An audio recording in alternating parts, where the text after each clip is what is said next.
Fala pessoal, tudo jóia? Olha só, a aula de hoje, né? Às vezes eu tenho que chamar meus vídeos de aula mesmo, né? Que vai ser uma aula. Se você prestar bastante atenção e compreender o que eu vou falar, isso vai mudar os seus treinos, né? Às vezes pode chegar, você tá fazendo um exercício e a maneira como você vai fazer a partir do momento que você colocar em prática o que eu vou falar, vai mudar o exercício. Às vezes você vai fazer uma série dessa forma e você vai sentir mais intensidade, você vai sentir um cansaço maior, isso no curto prazo, e depois no médio e longo prazo você vai ter mais resultado fazendo uma série assim do que fazendo 3 de outro jeito. Então eu vou mostrar toda a parte teórica, eu vou trazer estudos e eu vou dar recomendações.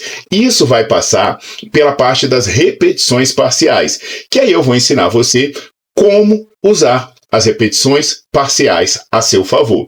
Sim, eu sei que eu falo de amplitude do movimento, que é sempre importante, que movimento curto a gente deve ter cuidado, mas não quer dizer que o movimento é sempre na maior amplitude possível. E para explicar isso para vocês, eu vou ter que dizer alguns pontos. Olha só, um exemplo do que eu estou falando aqui é o que eu falo nesse livro aqui, ó. Bases científicas do treinamento de hipertrofia. Quando você vê esse livro, você vai lá no índice, né? E no índice você vai achar, tá aqui. Você vai achar um capítulo que fala sobre métodos, né? Que é esse capítulo que vai começar aqui, tá aqui, esse capítulo 4.3, que eu falo sobre métodos avançados. Aí você vai ver pirâmide, tem drop set, pré-exaustão, e você vai ver alguns métodos que vão usar as repetições parciais, né? Por exemplo, você vai ver, cadê? Repetições parciais, com oclusão vascular adaptada, você vai ver pico de contração, repetição parcial, pós-fadiga. Então, eu falo do uso das repetições parciais como meio de intensificar um determinado exercício, trazendo mais estresse metabólico. Além dessa questão, né, quando eu falo do livro, Bases Científicas do Treinamento de Hipertrofia, tem um link no perfil aí, tá? Tem um link no perfil. E, cara, é um livro foda, né? Tanto que ele tá traduzido para inglês e espanhol. Eu fui premiado na Bienal do Livro de São Paulo, com um livro técnico. Eu não fui premiado como autor de educação física, não. Fui como autor, como prêmio de literatura. O que me dá um orgulho da porra, né, porra? Saí da favela e cheguei aqui a ter esse prêmio, livro traduzido para 2 idiomas. Aliás, eu quero só fazer um parênteses aqui, né, que é uma coisa minha, pessoal, que, bicho, me incomoda um pouco ler uns tipos de comentários que eu nem vou colocar aqui esse comentário para não dar palco pra gente imbecil, né? O cara diz assim, tô de saco cheio de ouvir você dizer que é um dos melhores do mundo, que publicou não sei quantos artigos. Pô, bicho, que doença, eu fico imaginando, que doença do cacete é essa? Né? Que raiva a pessoa tem de pessoas que são boas? Por que eu vou ter raiva, eu não vou querer saber que alguém é bom? Meu irmão, eu tô vendo um vídeo do cara no YouTube e o cara, um dos melhores do mundo, é bom, porque eu sei, eu tô legal isso, mas é um problema que brasileiro tem de odiar o sucesso de outro brasileiro. Caramba, nasci numa favela, me tornei realmente um dos maiores do mundo, sem fazer nada errado, sem roubar, sem enganar ninguém, sem fazer nada. Cara, isso é motivo de orgulho, né? Aliás, eu acho até que eu falo muito pouco disso, porque se você entrar no perfil de um atleta que foi campeão mundial, a primeira coisa que vai estar no perfil dele lá, campeão mundial, sei lá, um cantor que ganhou um prêmio, um disco de ouro, vai estar lá, um cara que ganhou o Nobel, vencedor do prêmio Nobel. Pô, mas pesquisador brasileiro não pode, né? Gente, humildade não tem nada a ver com você negar suas virtudes, não tem nada a ver, você não é humilde, eu não sou humilde, cara, porque eu estou te contando que eu tenho um título, que eu estive entre os maiores do mundo, que eu tô lá entre os maiores do mundo, que eu tenho um livro premiado na Bienal, pelo amor de Deus.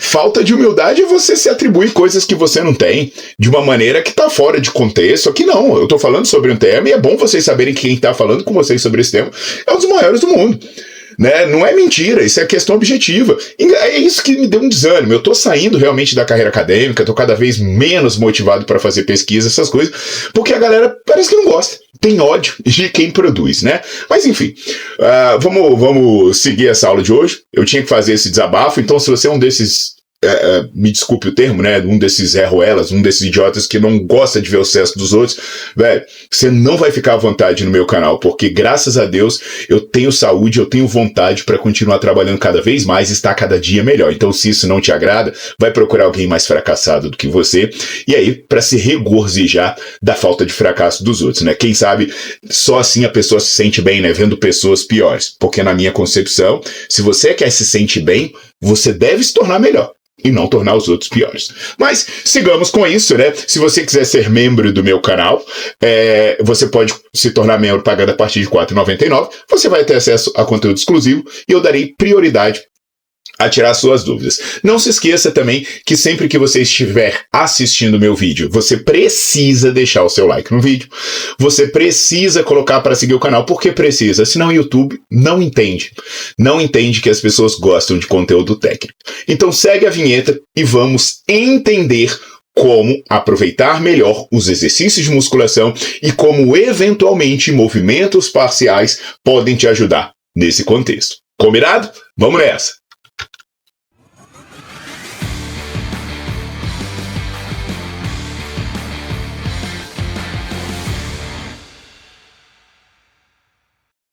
Olha então, galera, eu vou exemplificar usando o tríceps, tá? E eu também vou deixar na descrição do vídeo o estudo que você vai ler, que é o estudo que eu vou citar. Caso você seja uma pessoa independente, você é estudante de educação física, de uma área que envolve exercício, você é formado, né? Ou às vezes você é um leigo que quer saber fazer as melhores coisas, eu sempre deixarei uma captura de tela do Nerdflix, onde você pode se aprofundar e obter mais conhecimento. Por exemplo, tá passando agora uma captura de tela da aula em que eu trato de amplitude de movimento. O Nerdflix é o meu streaming, né? Eu fiz aquele desabafo e esqueci de falar. É o meu streaming, é um streaming com mais de 300 aulas, que por sinal é o maior streaming do mundo, né? Pra raiva dos invejosos. E é um local que ele serve pra gente de todos os níveis de conhecimento. Paulo, se eu tiver muito conhecimento, você vai conseguir entender os detalhes e vai se aprofundar. Paulo, se eu for um leigo, você vai pegar o sentido geral e vai conseguir colocar na sua prática. Eu até gosto de trazer depoimentos, que são pessoas reais que vêm espontaneamente contar o que elas estão achando. Então tem esse rapaz que fala: assinei o Nerdflix, só tem vídeos top. Se querem ter conhecimento, assinem. Ou preferem perder tempo com esses carianes da vida. Ele deu uma alfinetada aí, né? Mas é aquela questão, né? Ao invés de seguir maromba, o cara prefere estudar. É a opção que ele tem. Tem gente que tem a opção de ficar com maromba, porque curte mais a questão do corpo, da bomba. Beleza. É bom que delimita os públicos, né? Essa menina também fala um negócio muito bacana. Você é fera. Sempre que tenho dúvidas, recorra ao Nerdflix. Melhor plataforma para profissionais, olha, e para quem quer treinar de maneira correta e eficiente. Então vem, cara, custa aí cerca de R$1 por dia. O Nerdflix, você pode baixar o aplicativo pela Apple Store, pela Play Store, e o link para você assinar também está aqui na descrição do vídeo. Mas vamos nessa. Primeiro, eu vou desenhar ilustrando pelo tríceps, tá? Essa não é uma aula de tríceps. Isso é uma aula sobre aproveitar um exercício. Eu tenho um vídeo aqui que eu falei do tríceps test, eu dou todos os detalhes, depois vocês conferem. Mas hoje eu vou pegar o caso do tríceps, porque eu vou emendar com estudo, mas você vai aplicar qualquer coisa, pelo amor de Deus, tá? Então, imagina o tríceps testa. Como é que funciona o tríceps testa? Você fica deitado, tá? Então você vai estar deitadinho aqui. Você está deitadinho, aqui é a sua boquinha feliz, aqui é o seu nariz, aqui é o seu olhão. O que vai acontecer então? O seu corpo está para cá, né? E aqui está o seu ombro. Do seu ombro, se você não estiver roubando, né? Você vai ter o seu braço, e vamos deixar o seu braço aqui perpendicular. E aqui está o seu cotovelo. Como é que acontece o movimento do tríceps testa? O seu antebraço, ele se mexe. Então aqui você vai estar segurando o implemento e esse implemento ele vai descendo até chegar na sua testa. Beleza, isso é o tríceps testa. Existem vários momentos em que você precisa tomar conhecimento. Nós temos uma fórmula para o torque. O torque, no caso, seria a força circular, a força rotacional que essa carga vai exercer nessa articulação. Então, quanto maior a força essa carga exercer nessa articulação, mais força o músculo que vai fazer o movimento oposto precisa fazer. Então, o torque que esse peso gerar é proporcional à força que o meu tríceps tem que fazer. Então, se eu estou fazendo o tríceps testa, eu vou ter que fazer o movimento oposto a esse torque que está sendo exercido pela carga. Esse torque, ele segue a nossa fórmula clássica de força vezes a distância. Então, é a fórmula do torque. A força ela vai ser constante, porque força é igual a massa vezes a aceleração. A massa é constante e a aceleração é força da gravidade. Então, o que vai influenciar na variação do meu torque quando eu faço esse exercício? Eu estou dando exemplo, depois a gente pensa nas generalizações.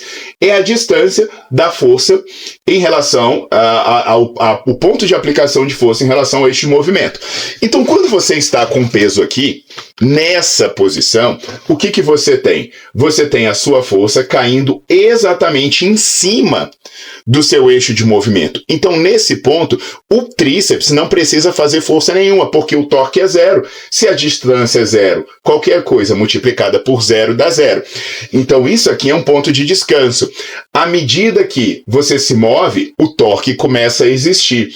Só que o torque só passa a ser relevante quando eu tenho uma distância significativa em relação a esse ponto. Então aqui, Paula, aqui já tem torque, mas vocês concordam que o torque ainda é pequeno? Porque a distância é essa aqui, ó. Seria essa distância. Aí eu venho mais para cá. Opa, o torque aumenta, porque a distância aumenta. E qual é o ponto em que eu teria o maior torque por eu ter a maior distância? Seria com o meu cotovelo a 90 graus. Então esse ponto é o que a gente chama do ponto da desvantagem mecânica. Por que é uma desvantagem mecânica? Porque como o peso está produzindo o seu maior torque, é o ponto em que o meu músculo é obrigado a trabalhar mais. Então se eu quero economizar energia, ficar nessa posição é uma desvantagem. Se eu quero economizar energia. Só que se você está fazendo musculação, você não quer economizar energia, você quer estimular o seu músculo. Então é melhor estar com um ponto de maior torque. Então você pensa, né, se a gente fosse pensar aqui grosseiramente, eu teria aqui o meu torque dividido da metade para cá, né, que seria do torque menor ao ponto nulo, e eu tenho meu torque a metade para cá, que seria o meu torque do maior até a metade. Beleza. Então isso aqui seria a metade do caminho, seria o ângulo de 45 graus. É muito importante vocês entenderem isso, porque o que vocês vão ver acontecer numa pessoa que está fazendo tríceps? O cara vai ficar fazendo um movimento curtinho. Isso acontece até mesmo se a gente considerar a polia, né? O tríceps na polia, que a pessoa vai ficar fazendo um movimento curtinho. Isso aqui eu estou falando só de torque e tudo, né? O que acontece? É óbvio que alongar aqui também pode ser uma boa, porque o alongamento tem um efeito importante quando a gente está considerando hipertrofia. Mas o que algumas pessoas podem fazer quando estão fazendo o exercício de tríceps, né? Ela pode jogar o cotovelo para trás, imagina, aí o seu cotovelo vai para cá, né? E aí o que vai acontecer? O seu cotovelo está aqui e você bota o peso bem aqui. Aquela galera que faz o tríceps assim. O que vai acontecer se eu joguei o cotovelo para cá e eu coloquei o peso aqui? Vamos pensar no torque? Olha só como é que tá pequenininho o torque de novo. Porque a distância vertical entre o ponto de aplicação de força e o eixo de movimento se encurtou. Então até essa questão da amplitude do alongamento, ela não pode ter descanso, né? Porque se você pensar nessa questão do descanso na amplitude do alongamento, você tem que ter alongamento, mas o seu músculo tem que estar fazendo força. Então, pensa só no vermelhinho, se você jogar o cotovelo para trás, fizer um alongamento muito grande, não vai ser uma boa ideia. Por quê? Porque o torque vai cair. Por que o torque vai cair? Porque você está aproximando o ponto de aplicação de força do eixo de movimento. O ponto de aplicação de força seria o halteres que você está segurando. E o eixo de movimento seria o seu... Ligando, deu um calorzinho aqui. E o seu eixo de movimento seria o cotovelo. Cara, Espero que isso aqui tenha ficado bem claro. Isso aqui é uma revisão de biomecânica, né? É por isso que eu falo que o Nerdflix é para todos. São as explicações. Se você pegar o conceito geral, quando você for fazer musculação, você já vai entender muita coisa. Beleza. Então, eu tenho coisas ruins no começo, eu posso ter coisas ruins no final, dependendo se eu estou aumentando ou se eu estou diminuindo meu torque, por aumentar ou diminuir a distância vertical, né, entre o ponto de aplicação de força e o eixo de movimento. Dito isso, né, a gente vai trazer um estudo para ilustrar isso. E esse estudo, ele foi conduzido por pesquisadores japoneses, que é liderado pelo Masahiro Goto. Esse cara pegou 44 homens jovens treinados. Então eram 44 treinados. E eles dividiram em 2 grupos. Um grupo fazia o exercício com uma amplitude completa. O que seria amplitude completa? Ele vem até aproximadamente aqui. Pô, Paulo, como é que ele consegue fazer isso aqui? Se você segurar um halteres, né? Se for um dumbbell, você traz o dumbbell até aqui. Né? Você consegue fazer o movimento completo.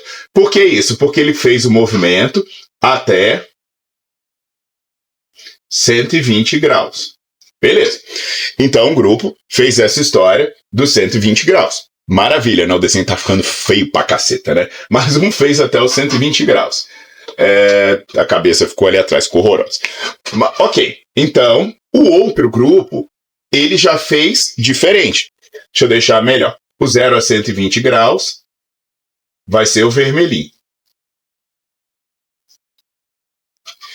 Aí, o vermelhinho, tá um vermelho bem chechelento, né? Porque misturou os dois. Agora vai. Ficou aqui. 0 até 120 graus. Então, ele tem um descansão. O segundo grupo, ele pegou só essa área útil aqui que eu falei para vocês. E essa área útil é o quê? De 45 até 90 graus. Então eu comparei um grupo que fez o movimento de 0 a 120 graus com um grupo que fez o movimento de 45 a 90 graus. Esse é o estudo do Goto. Esses caras foram muito bem divididos. Por que eles foram muito bem divididos? Porque ele separou os caras de acordo com o tamanho do braço, ele separou os caras de acordo com a força que eles produziam. Então, né, para deixar menos horroroso aqui para vocês, eu vou colocar aqui um grupo. Né? Eu vou colocar aqui um grupo. Fez um movimento de 45 a 90 graus. E outro grupo fez um movimento de 0 até 120 graus. Então, esse aqui vai de 45 a 90 e esse vai de 0 a 120. Beleza? Então, eu tenho os meus 2 grupos aqui. O que acontece? Ele usou uma carga equivalente a 8 repetições máximas. Então, a carga era equivalente a 8 repetições máximas, com a velocidade controlada. Então, o tempo sob tensão de todo mundo ia ficar igual. O treino envolvia 3 séries com essa carga de 8 repetições máximas e 1 minuto de intervalo. O estudo teve 2 fases. A primeira fase é aguda. O que a gente fala de fase aguda? É quando você quer avaliar a resposta ao exercício que acontece nos primeiros momentos após a sua finalização. Então eu não sei se aquilo vai dar força, se vai dar massa muscular, mas eu avalio, por exemplo, a oxigenação no músculo, eu avalio o recrutamento de unidades motoras, esse tipo de coisa. Agora, por favor, pessoal, eu estou falando de oxigenação e de atividade eletromiográfica como marcadores, porque a gente sabe que tem associação entre isso, por exemplo, entre a desoxigenação e o estresse metabólico, né? Tem as aulas do Nerdflix sobre metabólico e tensional, e eu falo que o estresse metabólico pode ter uma boa associação com a hipertrofia, dependendo do modelo de treino que você está usando. Da mesma forma, ele mediu a ativação, mas eu não estou aqui usando a ativação como proxy de hipertrofia, né? Você lembra a aula de ativação, para que ela serve, para que ela não serve, eu estou trazendo isso porque esses dados serão interessantes para a discussão posterior. Então a gente vai começar com os dados do estresse metabólico pela oxigenação. Só para vocês entenderem, né, como a coisa funciona, eu vou trazer esse gráfico aí para vocês. E nesse gráfico, o que eu quero que vocês percebam? Que ele tá em inglês aí, né, tá falando a oxigenação relativa, então você vê que ela tá em 100%. Aí eles fazem uma oclusão para cortar o fluxo sanguíneo. Se não chega o sangue arterial, não chega o sangue com oxigênio, o que você vê? Pum, despenca, né? Esse resting slope, ele vai lá para o zero. Beleza, aí ele remove a oclusão. E o que você vê? A oxigenação vai lá em cima, pum, aí ela volta ao normal. Quando faz exercício, o exercício tem 3 séries. O que eu quero que você perceba? A cada série de exercício, a oxigenação despenca, depois ela sobe, depois no descanso, aí você faz exercício, ela despenca, ela sobe. Então esse daí é o padrão, né, de oxigenação durante o exercício. O que ele queria saber? Se a oxigenação... Vou apagar isso aqui, eu acho que esse desenho tá feio demais, depois eu volto a rabiscar se eu precisar. Uma feiura dessa aqui pode mais atrapalhar que ajudar. Desenho ruim assim, né, na hora que você tá fazendo, quando a pessoa tá prestando atenção, ele vai bem. Mas depois se você tenta olhar ele fora da explicação, você vai, que rabisco é esse? Mas aí, gente, ele verificou isso. O que vai acontecer? Será que o fato de você ficar o tempo inteiro contraindo o músculo, porque você não usou ponto de descanso, vai manter mais fibras contraídas? E quando você mantém a fibra contraída, você impede a passagem do sangue, com isso você promove mais desoxigenação, consequentemente mais estresse metabólico? Olha, e de fato, isso aconteceu. Olha só que interessante. Você tá vendo, né, que o gráfico que tá indo aí na esquerda da tela, ele é o de before 8 weeks. É assim, antes de começar o treino, eles testaram a questão da área sob a curva dessas alterações na oxigenação. Ou seja, quanto maior essa barra, mais você teve perda de oxigênio. E você vê que essa barrinha preta, ela é muito maior do que a barrinha branca. Então o que isso significa?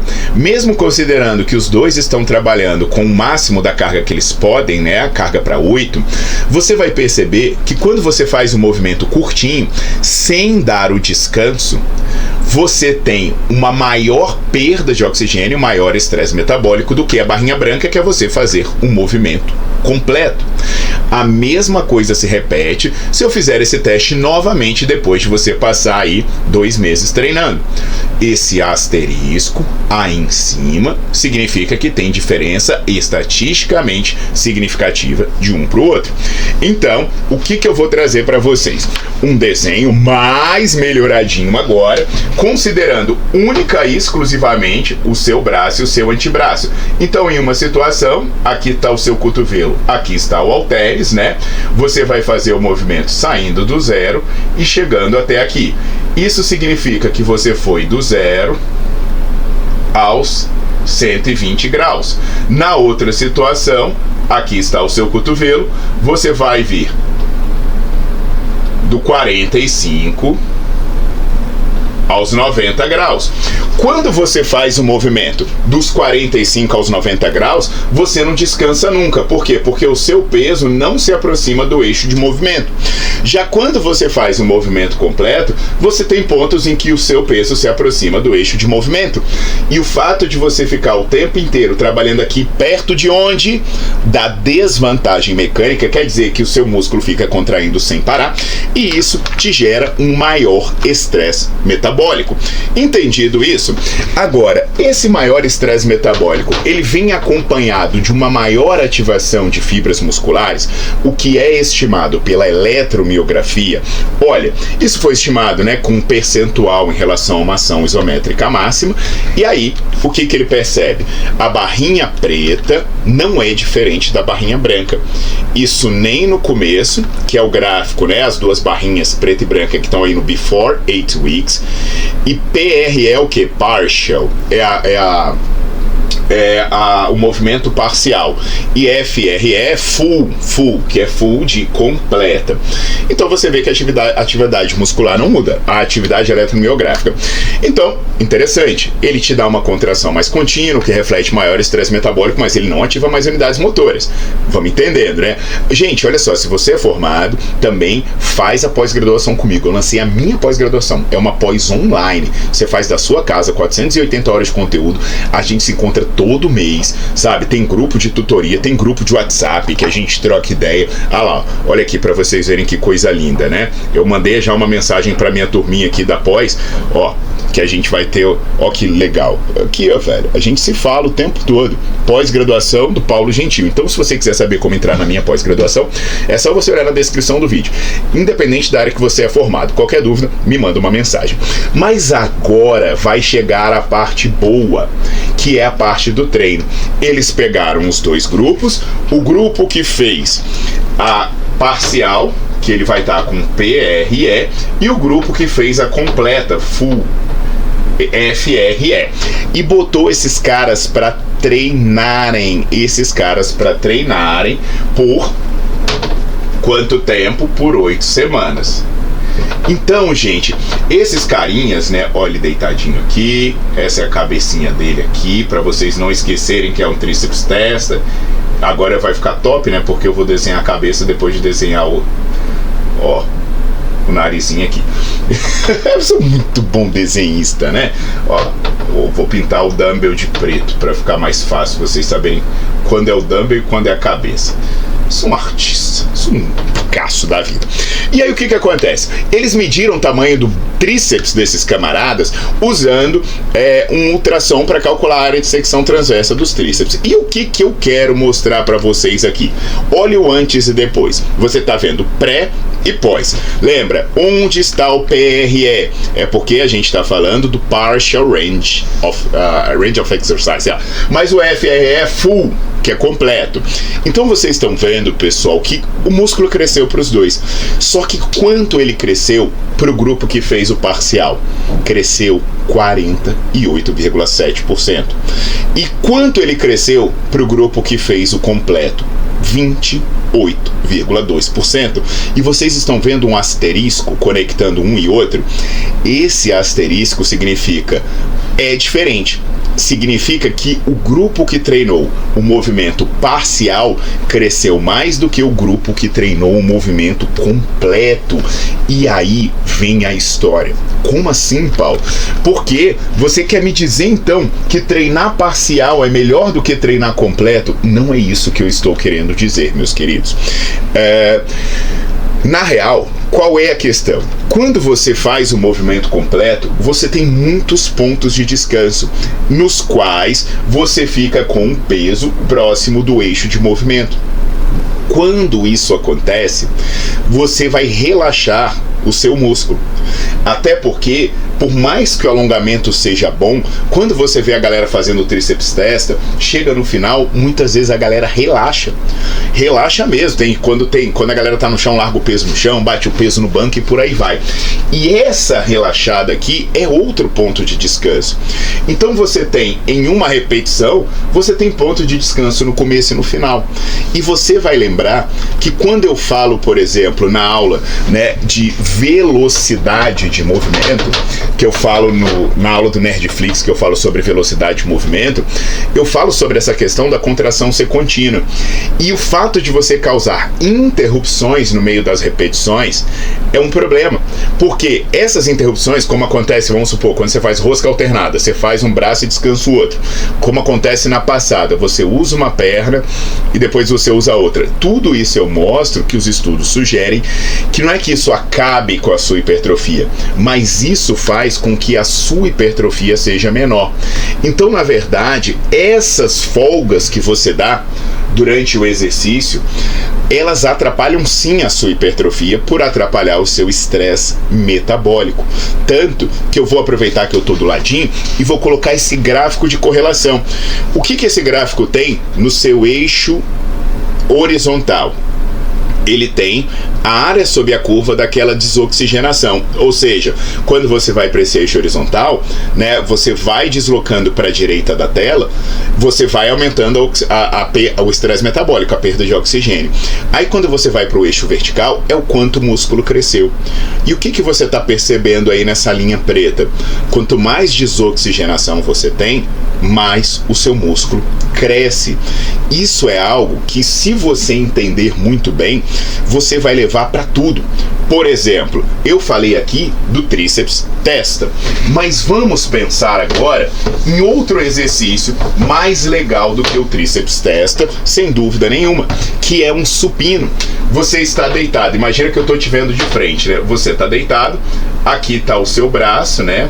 Aqui está o seu braço, beleza, aqui está o seu cotovelo, o seu braço, e aqui está a barra de supino. O que é o movimento do supino? Você empurra essa barra. Então, quando você empurra essa barra, né, vamos imaginar, vamos melhorar, vamos pegar o supino com halteres, que vai ficar mais fácil ainda essa visualização. Você está fazendo supino com halteres. O que você vai fazer? Você vai juntar os halteres aqui na frente.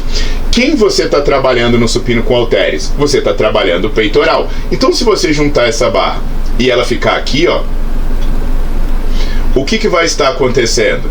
Cara, vai estar acontecendo que você está tendo um ponto de descanso no final do seu supino, né? Então, se você fizer o movimento completo, você vai ter um ponto de descanso. Ah, e lá embaixo eu posso ter ponto de descanso? É claro que você pode. Você vai ver, por exemplo, pessoas que vão descer, né? Os halteres vão chegar aqui e vão ficar com ele paradinho aqui embaixo, num ponto mais passivo. Você relaxa e deixa ele alongar passivamente ali. Ou às vezes, quando você está fazendo o supino na barra, o que vai acontecer? Você vai deixar a barra encostar no seu peito. Então, esse ponto do começo e o ponto do final, você deve tomar cuidado. Então, por exemplo, você vai fazer o supino. Até onde você vai levar o supino? Até antes de você estender o cotovelo inteiro, se você estiver fazendo o supino com a barra, ou até antes desse halteres chegar em cima do seu ombro, se você estiver fazendo supino com halteres. Beleza. Você vai fazer um leg press. Vamos pensar num agachamento. Você está aqui em pé, né? Aqui está o seu quadril, aqui está o seu joelho e aqui está o seu pé. O que é o agachamento, pessoal? Você joga o quadril para trás e você flexiona o joelho. Todo esse ponto em que o seu quadril está indo para trás, né, que você começou a flexionar o joelho, jogar o tronquinho para frente, esse início do agachamento, você tem a barra está aqui, mas você percebe que todas as suas articulações estão flexionando muito pouco, então você ainda está com uma vantagem mecânica muito boa. Então, a melhor parte do agachamento é quando você começa a flexionar mais o joelho e afastar mais o seu quadril para trás. Consequentemente, aquela coisa que a galera faz no agachamento, de ficar parado lá em cima, respirando, descansando, é a pior coisa. Qual a parte mais importante do agachamento? A parte mais importante do agachamento é quando você estiver aqui, ó. É quando você estiver aqui, sabe? Porque você tem o maior braço de resistência, tanto para o seu joelho quanto para o seu quadril, para o seu glúteo. Então, quando você quebrar a linha da paralela, meu irmão, é ali que o agachamento é lindo. Então, da mesma forma que o exercício ficou bacana de tríceps, né? Quando estava lá na linha dos 90 graus, o agachamento é nessa quebra da linha da paralela. Então, se você tiver que contar o tempo do seu agachamento, priorize o momento que você quebra a paralela. É isso. Supino é a mesma coisa. Você começou a aproximar a barra do peito, o halteres do tronco, ali é o ponto mais bonito. Por quê? Porque você tem a maior distância do ponto de aplicação de força em relação ao eixo de movimento. Isso serve para tudo. Por isso que eu falei, eu tô falando de tríceps, mas isso serve para tudo, caramba. Vamos pensar num leg press 45, né? Então você vai estar lá fazendo um leg press 45, né? O leg press 45 está aqui, você está sentado no leg press, sorrisinho, quadril está aqui, né? O que acontece? O cara vai lá e estende a perna toda. Estendeu a perna toda, gente, eu tô, até mesmo que eu considere, né, que eu não tô alinhado com o eixo de movimento, mas eu tô com a perna estendida completamente. Aí o que vai acontecer? Você vai começar a deixar vir. À medida que a amplitude vai aumentando aqui, ó, qual é o problema que eu ainda tô tendo? Eu ainda estou com pouca distância do ponto de aplicação de força para os meus eixos de movimento. Então, qual é a parte mais bacana do leg press? Adivinha? A parte mais bacana do leg press é aquela em que o seu joelho se aproxima do seu corpo. Essa é a que você tem que aproveitar. Mas o que a galera faz no leg press? Fica fazendo ele curtinho lá em cima. Ou até chega até aqui. Só que quando chega até aqui, empurra rapidão, ou até ajuda, usa a mão, né? Bota a mão aqui na cintura, a mão no joelho, e fica lá em cima com a perna estendida. Então o que esse estudo mostra não é que a amplitude de movimento é ruim, mas é que a amplitude do movimento deve ser usada de maneira inteligente. Se você está fazendo o movimento completo, usando muito tempo nos pontos de descanso, não vai ser legal. Entende? Entendido isso, meus queridos? Então, como eu falei, eu vou usar o tríceps tester, né, como exemplo, mas é para você aplicar em tudo. Então chega. Se você vai treinar hoje, faz a partir de hoje. Se você vai treinar amanhã, faz a partir de amanhã. Eita, que barulho. Comece a anular esses pontos de descanso e priorizar o trabalho nos pontos mais difíceis de desvantagem mecânica. Entendido? Lembrando, se você é formado, vem fazer pós-graduação comigo. Pode ser bacharel, pode ser licenciado, pode ser fisioterapeuta, médico, nutricionista, qualquer curso superior é super bem-vindo. Eu tenho planos muito baratinhos dessa pós. O link tá na descrição do perfil. Se você tiver dificuldade, deixa sua mensagem que eu peço para minha equipe entrar em contato com você. Independente de você ser ou não ser formado, assine o Nerdflix. É uma educação continuada que serve para todos. Ele é muito didático. Tem gente que é da área, tem gente que não é da área. E eu lembro, né, dos depoimentos que eu trouxe para você no comecinho do vídeo. Olha lá. Assinei o Nerdflix, só tem vídeo top. Se querem ter conhecimento, assinem. Ou preferem perder tempo com esses carianes da vida, né? Viu? Os leigos. Profissional que você é cariano, Deus me livre, né? E também tem ela que fala: você é fera. Sempre que tenho dúvidas, recorra ao Nerdflix. É nossa enciclopédia eterna. Melhor plataforma para profissionais e para quem quer treinar de forma correta e eficiente. É para todos. Então eu aguardo vocês na pós no Nerdflix. Quero vocês como membros do meu canal também. E se você não fez isso, faça agora. Deixe seu like no vídeo, coloca para seguir o canal e ative as notificações.